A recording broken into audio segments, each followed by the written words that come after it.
సాయిబాబా నివాసము షిర్డీ. ఇది ఆధ్యాత్మిక గురువు సాయిబాబా పూర్వ నివాసం. ఆయన గుర్తు ఇప్పటికీ ఇక్కడ సమాధి మందిరంతో ముద్రించబడింది. సూఫీ సాధువుకి నివాళులర్పించడానికి మరియు ఆశీర్వాదం పొందడానికి ప్రతిరోజు వేలాది మంది నగరానికి ప్రయాణిస్తారు. ఈ సాధువు అద్భుతాలు చేయడానికి మరియు ఒకే దేవుడు గురించి బోధనలను వ్యాప్తి చేయడానికి ప్రసిద్ధి చెందాడు. షిర్డీ సాయిబాబా భారతదేశానికి చెందిన ఒక మార్మికుడు, సాధువు, యోగి. సాయిబాబా అసలు పేరు, జన్మస్థలం తెలియదు. ఇతను ఒక ముస్లిం అని కొంతమంది చెప్తారు. సాయిబాబాను అనేకులు ముస్లింలు, హిందువులు కూడా సాధువుగా నమ్ముతారు. సాయిబాబా జీవిత నడవడిలో, బోధనలలో రెండు మతాలను అవలంబించి సహయోగము కుదర్చడానికి ప్రయత్నించారు. సాయిబాబా మసీదులో నివసించారు, గుడిలో సమాధి అయ్యారు. రెండు మతాల పద్ధతులను తన బోధనలో అవలంబించారు. ఆయన సాంప్రదాయాల యొక్క పదాలను, చిత్రాలను ఉపయోగించారు. ఇతని వ్యాఖ్యలలో ముఖ్యమైనది శ్రద్ధ ఇంకా సబూరి. ప్రధానంగా హిందూ సాంప్రదాయానికి చెందిన భక్తులు సాయిబాబాను శివుని, దత్తాత్రేయుని అవతారమైన సద్గురువుగా భావిస్తారు. గురువు, వెంకూస, తత్వము, అద్వైత్వం మరియు ఉల్లేఖన, శ్రద్ధ, సబూరి.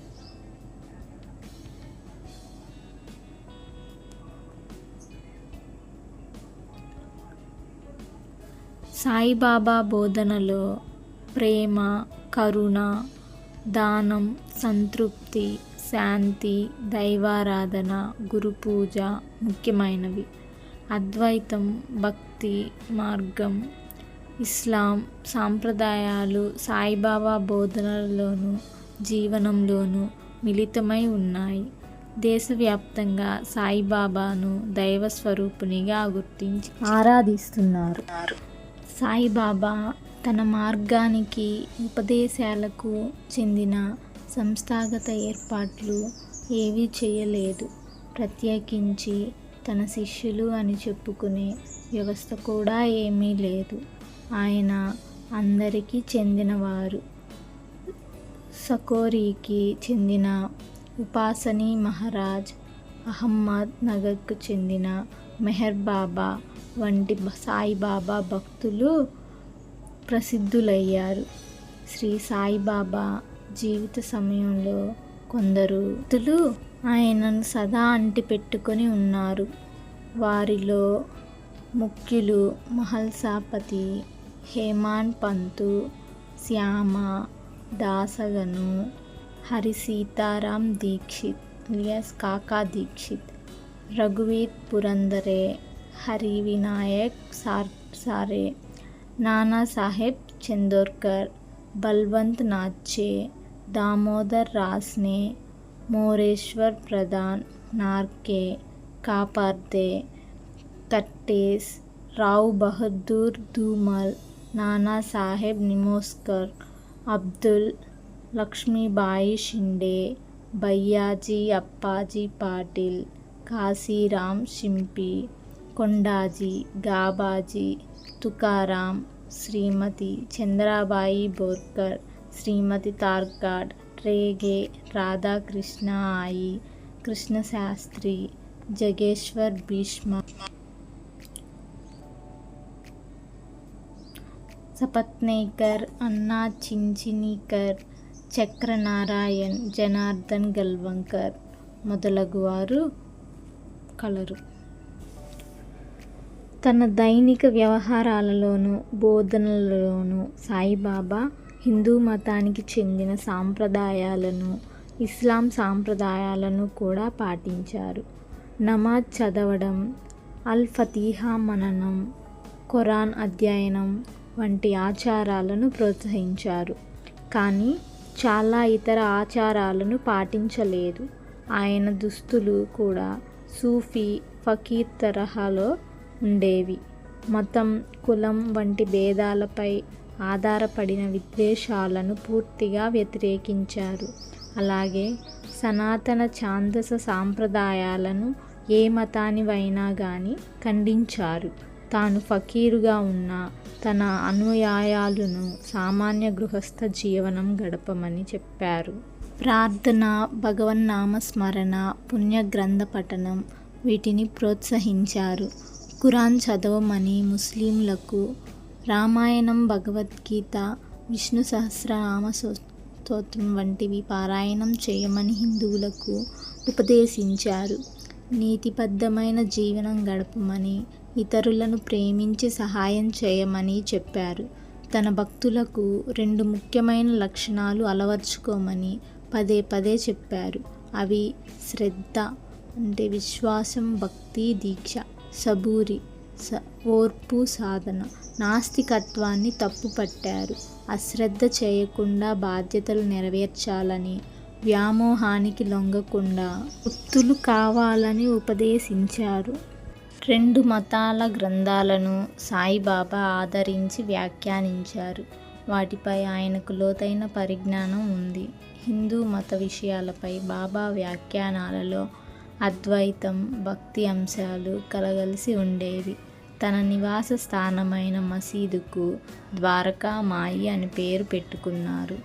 భగవంతుడు అంతటా అందరిలోనూ ఉన్నాడనేది బాబా బోధనల్లో ఒక ముఖ్య అంశం. సాయిబాబా ఉపదేశాలు ఇస్లామిక్ సిద్ధాంతాలకు, ఉపనిషత్తులకు కూడా సరిపోతాయి. ఈ లోకం నశ్వరమని, భగవంతుడిచ్చే మోక్షమే శాశ్వతమని చెప్పారు. సాధనలో గురువు ప్రాముఖ్యతను గురించి, గురువునే దేవుడిగా భావించమని పదే పదే చెప్పారు.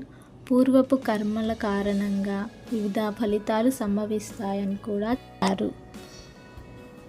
పూర్వపు కర్మల ఫలితంగా వివిధ ఫలితాలు సంభవిస్తాయని కూడా చెప్పారు.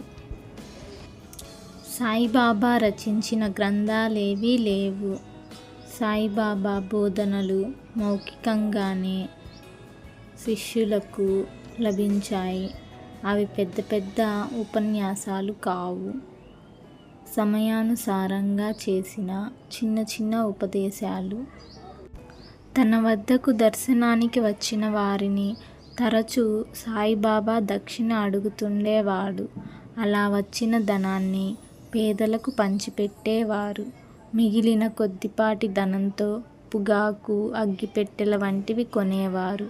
భక్తుల వద్ద దక్షిణ తీసుకొని వారి పూర్వ రుణాలను చెల్లించడానికి దోహదం చేస్తారని అతని అనుయాయులు అనేవారు. ఏదో సంబంధం లేకుండా ఎవరూ ఎక్కడికి వెళ్ళలేరు అని బాబా అనేవారు. దగ్గరకు వచ్చిన వారిని తిరస్కరించకుండా ఆహ్వానించి ఆదరించమని చెప్పేవారు. దప్పికగొన్న వారికి నీరు, ఆకలిగొన్న వారికి అన్నము, నగ్నంగా ఉన్న వారికి దుస్తులు ఇవ్వు. నీ వరండాలో నలుగురు కూర్చొని విశ్రమించే అవకాశం ఇవ్వు.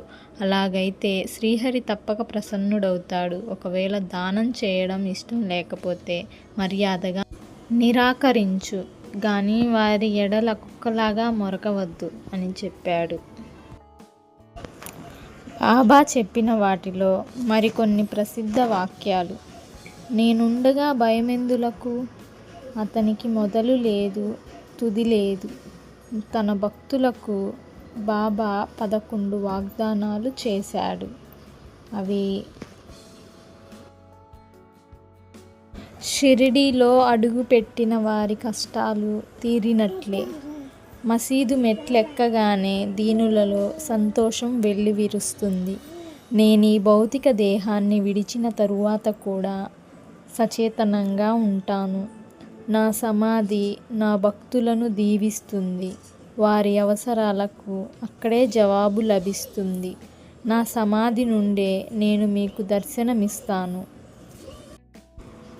నా సమాధి నుండి నేను మాట్లాడతాను. నా వద్దకు వచ్చి శరణు కోరిన వారికి సహాయం చేయడానికి నేనెప్పుడూ ఉంటాను. మీరు నా వంక చూడండి, నేను మీ వంక చూస్తాను. మీ భారాలను నాకు అందిస్తే నేను తప్పక మోస్తాను. నా సహాయం బోధన కోరిన వారికి అవి వెంటనే లభిస్తాయి.